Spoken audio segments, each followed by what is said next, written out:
China melakukan uji coba rudal hipersonik jenis baru yang menjanjikan dengan hulu ledak bersayap meluncur. Dalam video yang diunggah di Telegram Senin 4 Juli 2022, di mana peristiwa itu terjadi. Diketahui, uji peluncuran roket dilakukan dari lokasi uji provinsi Shanxi. Roket meluncur saat langit mulai gelap. Sejumlah warga sipil terkesima menyaksikan rudal melintas di atas gedung tinggi.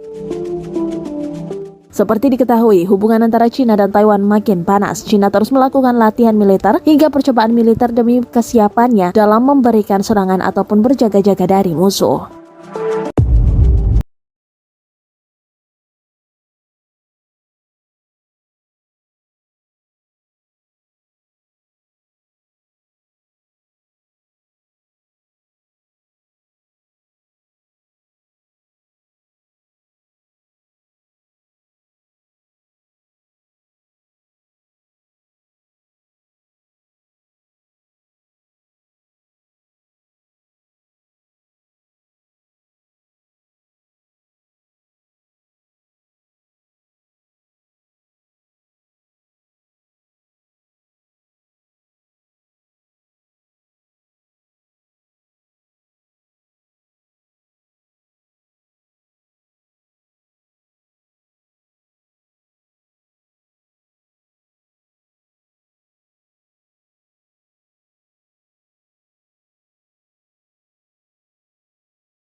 Terima kasih sudah nonton.